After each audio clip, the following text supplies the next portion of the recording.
Produced and distributed by the National Organization for the Reform of Marijuana Laws in Washington, D.C. This is your daily audio stash, the growing truth about cannabis.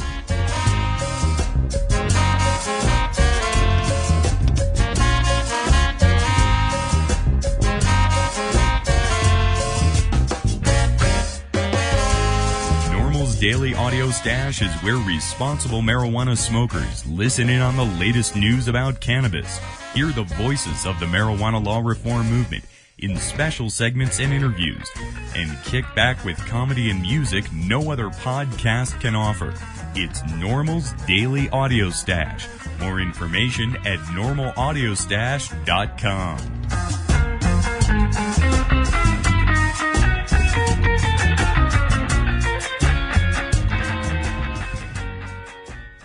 76% of Americans no longer support arresting and jailing marijuana smokers, and nearly as many support the medical patients having access to medical marijuana. And over 80% of our citizens now believe the war on drugs is an ineffective failure. So the question is, when will the government's misguided war on adult marijuana smokers finally end? When? Simple. When you and your like-minded friends, family, and coworkers get involved with an organization such as the National Organization for the Reform of Marijuana Laws, also known as NORML. My name is Keith Stropp, and I founded the organization in 1970. Contact us at NORML, toll-free, 888-67-NORML, or by visiting the organization's up-to-date webpage at www.normal.org. Welcome back to the Audio Stash today. I'm your host, Chris Goldstein. Take a moment to join us at NORML to end marijuana prohibition in America. Just visit NORML.org. We have a great Friday stash for you today. We'll feature some Soja music later in the program. We'll have an interview with these guys on next Friday's Audio Stash. And later in the program today, another free stuff giveaway. But first, we'll speak with Madeline Martinez, the Executive Director of Oregon NORML. The Oregon Medical Cannabis Awards are coming up on December 9th. Madeline's going to tell us about the event, and you can link up to it on our website, normalaudiostash.com. Coming up on December 9th is a major medical marijuana event in the Northwest, the Oregon Medical Cannabis Awards. The awards are one of the best outreach events for patients and the general public regarding medical marijuana. Oregon's medical cannabis laws were created around the concept that patients would be self-sustaining through cultivation on their own or by designated caregivers. Oregon NORML was instrumental in getting legal access to medical marijuana patients in the state and are the organizers of the Medical Cannabis Awards. To find out more about this event, you can visit ornorml.org. That's ornormal.org. Joining us today is Madeline Martinez, the Executive Director of Oregon NORML. Madeline, it gives me great pleasure to welcome you here to the Audio Stash today. Well, thank you so much, Chris. It's a great honor to be here. It's wonderful to speak with you, Madeline. Oregon NORML has a big event coming up in Portland, the Oregon Medical Cannabis Awards. Tell us a little bit about this event. Yes, it's the 5th annual Oregon Medical Cannabis Awards, and it all evolved as a patient. I'm also a patient in the state of Oregon, and many of us patients sat around and realized that many of the different strains work more effectively for conditions, for the medical symptoms of your condition. And so we decided that we need to do a little more research since no one in the nation's doing that research for us. And we began our strain evaluation that way in 2001. And Madeline, tell us about some of these different strains and how different patients use them. Well, one of the things that we found was really interesting, and this is how it evolved, was a patient said, I grew this strain for 4 to 6 months, and then I found that it worked most effectively for my husband's lower back pain rather than for my fibromyalgia. And then she found that a particular strain that's local in Portland is Salwood Thunder. And Salwood Thunder works especially well for fibromyalgia, where it clicked off the switches that people feel with this disease. And so that's how it all began. And we have some of the best medical marijuana, the highest quality here in the state of Oregon. And we found that if we brought patients together, they all have to be registered with the program, and gave them a 2-week period in which to sample all of, it's a blind taste test, all the samples that we could gather, and This year we were lucky enough to have 28 different strains that they would evaluate. How many patients are involved in the awards, and how do they do the evaluations? Well, there's 28 patients that participate. When we began this program, our law was limited to 1 ounce per patient to be able to exchange without violating any of the guidelines. And so because of that, we've kept it that way. We just thought it was a nice way to keep it. It's pretty exclusive. So the first one, we were full of all of our patients. All of our positions, rather, for judges were full within a week. I mean, they have so many different medical conditions, and what we do ask them to journal their condition, and they do tell us what it is and how each strain affects them, what the onset of it is, how long it is the duration, its appearance, its aroma, just every question you can think of that you need to find which is most effective. And we also ask the entrants to give us how they grew it. Everything has to be organic. And we ask those entrants to provide cuttings, if possible, of these strains for the patients. The strains that have the most condition wins first, second, and third places. And Madeline, tell us about the strains that did best during last year's awards. Well, actually, first place was Dynamite from La Grande, Oregon, and that was really exciting. And second place was, I want to say, Skunk number 1. And then third place was a strain that's really, we're almost losing it, and they're trying to see if they can do some breeding to keep that particular strain alive, but it's old school here. And those are the 3 first, second, and third place winners. How do patients hone in on that strain that works for them? You mentioned keeping local strains alive. How do these local varieties develop? Well, there's some strains that have just been kept alive, since the beginning of marijuana cultivation here. There are growers that go back 30 and 40 years growing particular strains and adding to that strain base.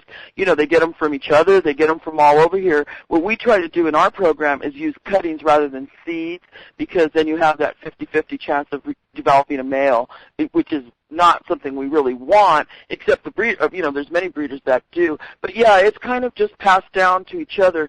Oregon NORML has a second Saturday of the month cardholder meeting where we give out 300 strains, 300 let's say cuttings, and they're all various strains. And we try to get the ones that work most effectively. They're very high quality, very high in THC, so they work particularly well for most of the conditions. Now, is Oregon unique in this medical marijuana legal structure, allowing cultivation and a cutting exchange? Well, it is very different because we have no consideration can be exchanged for marijuana. You cannot sell marijuana to a patient, and that would be considered illegal. And so what we do is we give excess away, and we also can exchange with each other in that we can give it to each other. We cannot sell it to each other, but we are able to reimburse our growers and caregivers for the production expenses.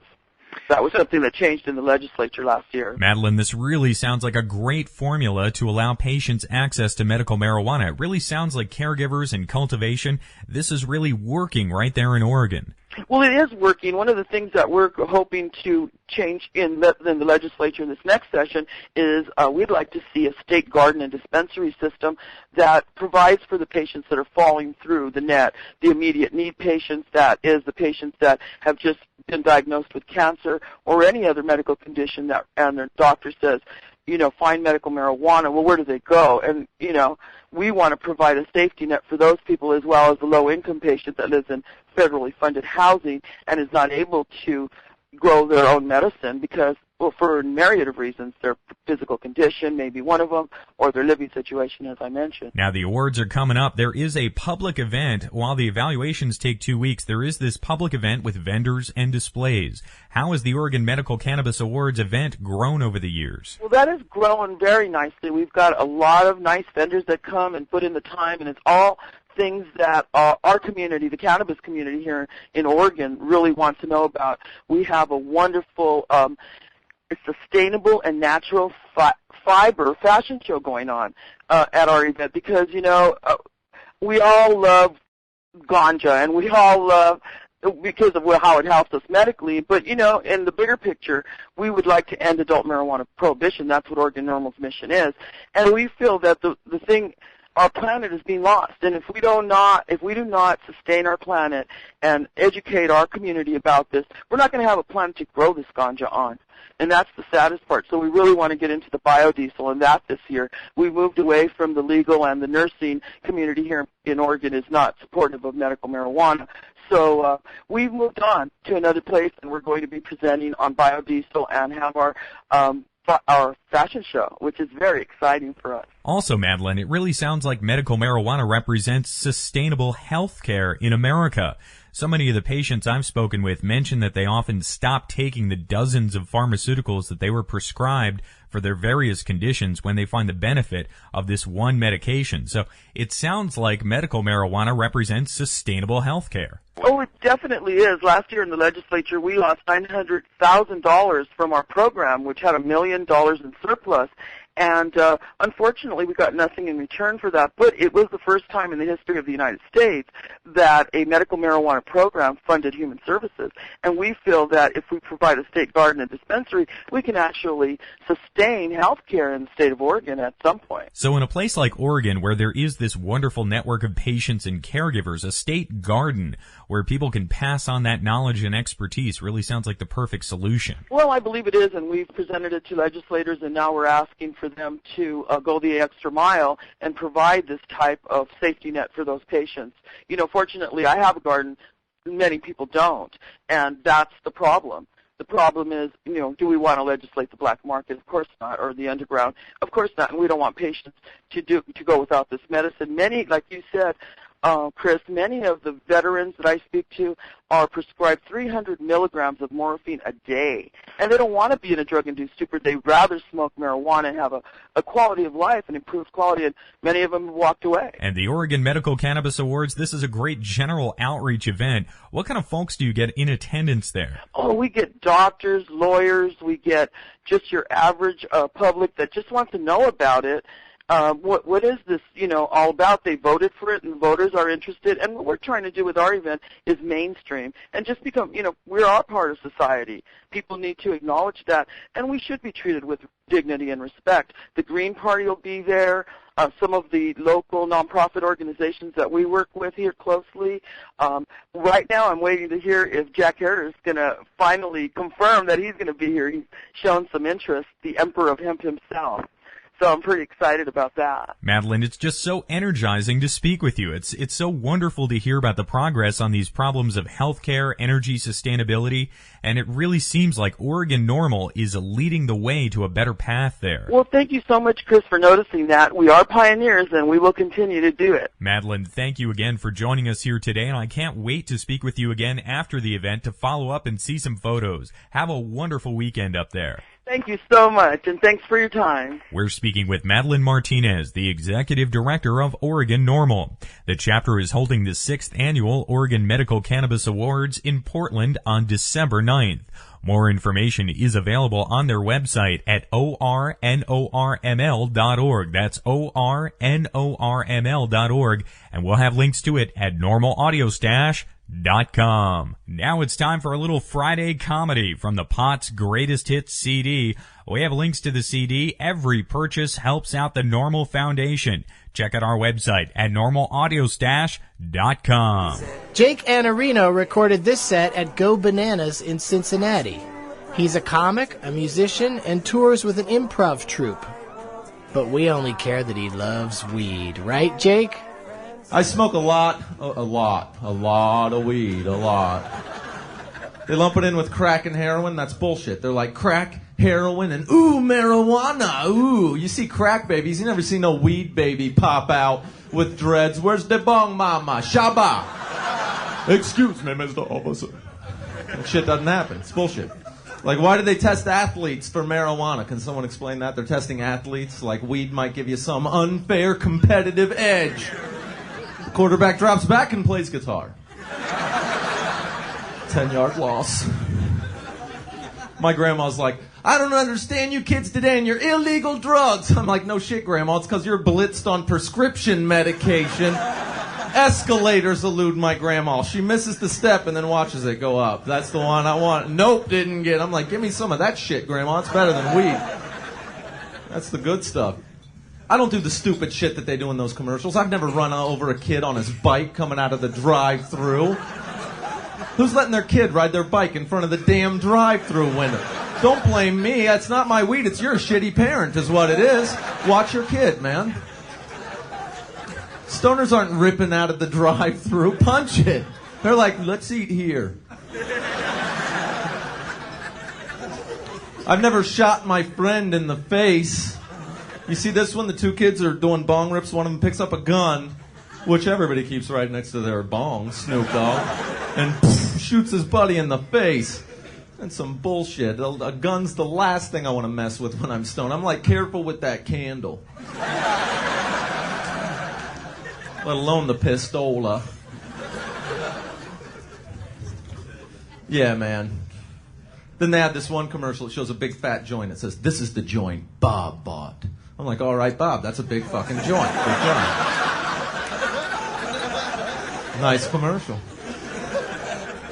Then it shows a picture of a beautiful woman, and it says, this is the dealer that sold it to him. Like hot chicks sell weed. Hot chicks don't sell weed. Hot chicks don't even buy weed. They're like, I'll smoke yours and not fuck you.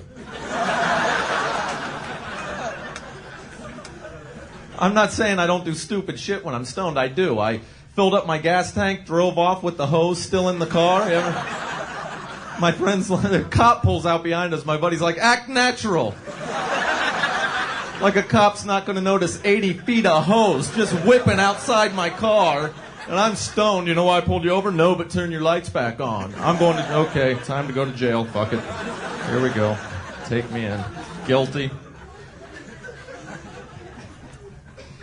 Weed is safe. Safer than booze. Half you fuckers are going to drive home with one hand over your eye. It's one lane now.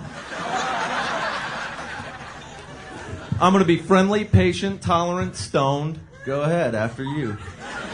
No road rage when you're stoned. You cut me off! Yeah. I like your car, man. Say what you will about alcohol. Weed never made me fuck a fat chick. That's all I'm saying. Take it or leave it. I'll fuck a fat chick for a bag of weed, but that's different. That's called being thrifty, is what that is. I'm a penny pincher.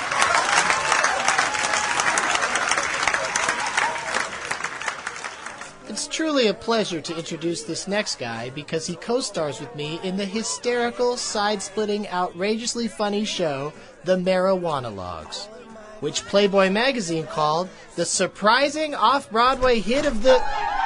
Doug, just leave the intro. Sorry, dude. Ladies, there's plenty of DB to go around. Zip it, will you?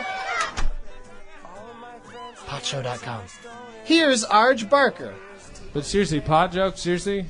People always, no matter if you run out of weed, people are like, just fucking smoke resin, dude. Fucking smoke resin. It gets you high, dude. Resin gets you high. I never smoke resin. To me, that's like eating a turd. Dude, fucking eat a turd, dude. It fills you up.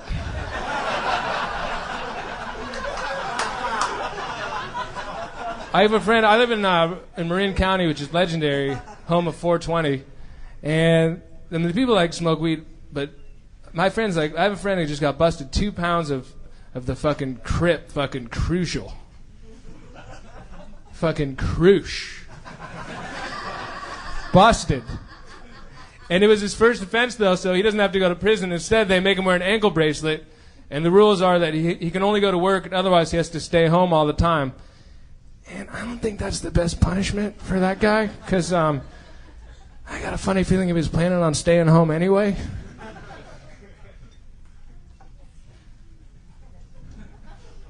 That's cool. We can put in the laughs later on the CD. Doesn't matter.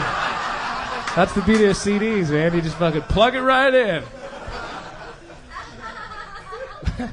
That's not a good punishment for a fucking guy that got caught with 2 pounds of weed. You have to stay home and do nothing all day. All day. You. Stay home. Right. I could plug him in. Dude, I went to Amsterdam. You don't even know, dude. You don't even know. I brought home the stinkiest pot from Amsterdam. You know the kind of pot that's so stinky you open up the bag And everybody in the room's like, what the hell is that? And this pot is so stinky. It's not even good. It doesn't even get you high. It just reeks. I don't know. Maybe it had something to do with the smuggling process.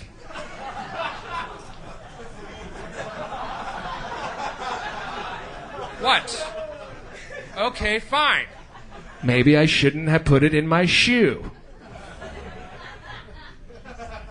Or maybe I shouldn't have put my shoe in my ass. But I got paranoid. I mean, the weed was well hidden, but the shoe was sticking out like a sore thumb. Of course, those guys at customs are pretty professional. They're like, sir, where's your other shoe? I don't know, it's a hot day. It's too hot for both of them. So I'm like, all right, this show's going all right. She already laughed so hard, she's totally blown out her neck muscles. So we get a chiropractor on table 6. That's it for me. Thank you. That was some hilarious comedy from the Pot's Greatest Hits CD. You can link up to it on our website at normalaudiostash.com. Every time you buy a Pot's Greatest Hits CD, some of the profits go to the NORML Foundation. And now it's time for our free stuff giveaway.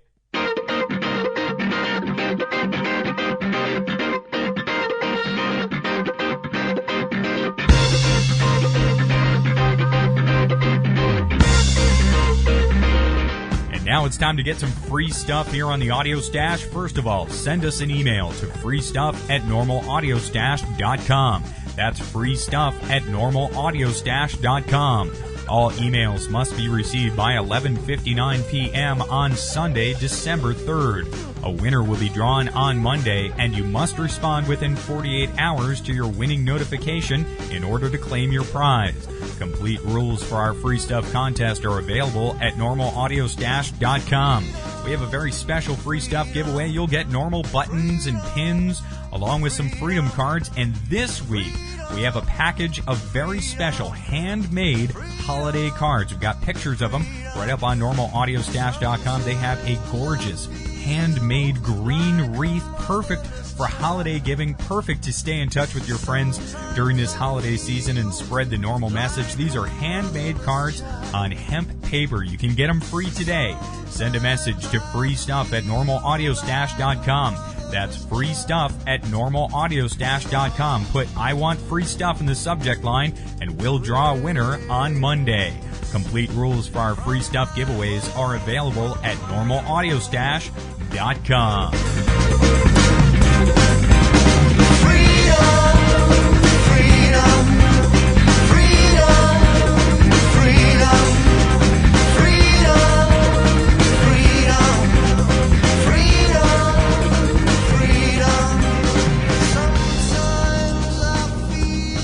Round out the show today with the group we're going to interview next week right here on the Audio Stash. Soja, the Soldiers of Jah Army, they're playing in Philadelphia tonight, and I'm going to go by and interview them tonight for next Friday's Audio Stash. This is from their Peace in Time of War CD from 2003. This is track number 1, Revolution.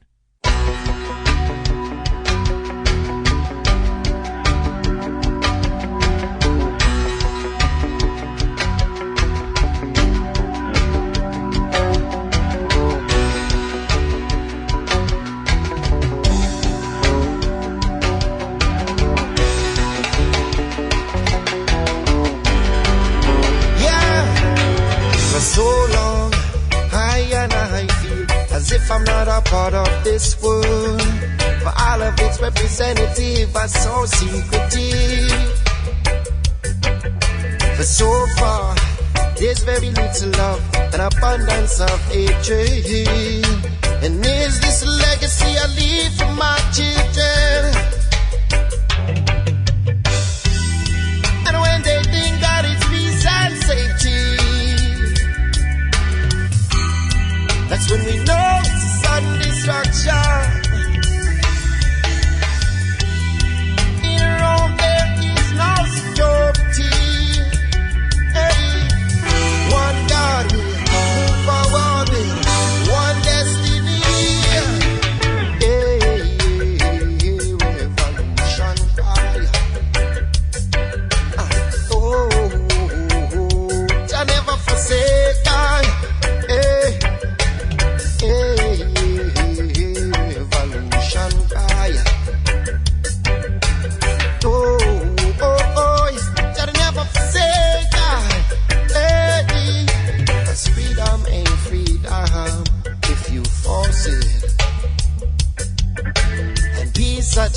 to war is no peace.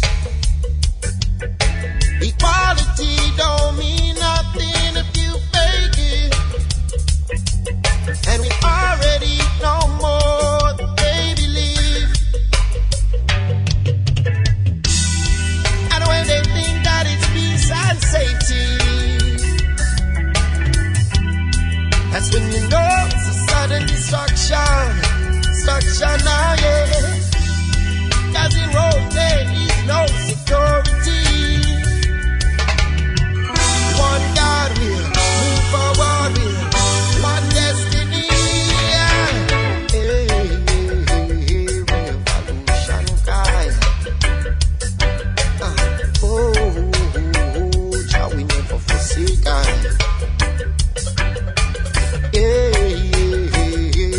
Revolution cry. Oh no, Jah will never forsake us. How many of us feel superior to others in some part of our life? 'Cause man is always trying to be better from his brothers. It's true feelings hey. And when they think that it's peace and safety, that's when you know it's a sudden destruction. Destruction now, eh? 'Cause in Rome there is no security. Yeah.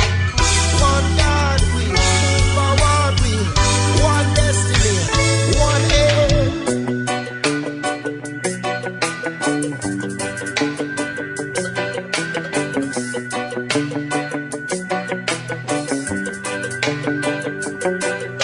Revolution, revolution, revolution, revolution, revolution, revolution,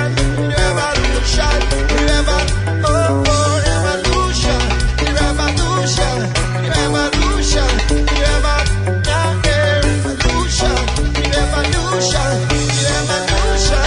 revolution,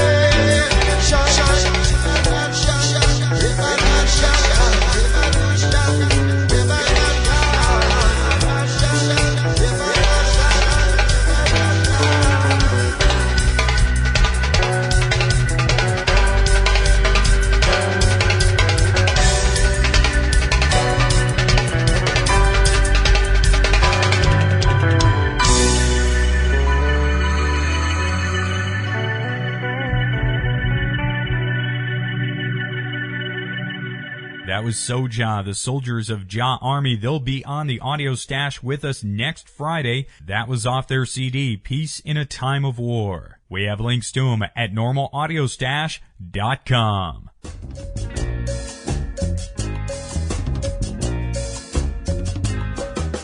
This has been NORML's Daily Audio Stash, the growing truth about cannabis.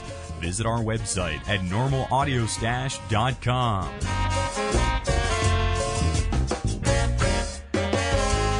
If you listen to the Audio Stash, vote for us at Podcast Alley or other podcast directory services.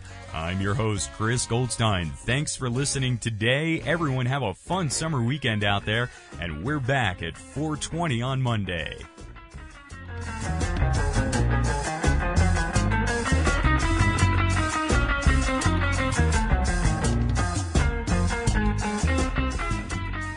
The podcasting technology of NORML is made possible by Red Aphid Interactive Media. More information at redaphid.com.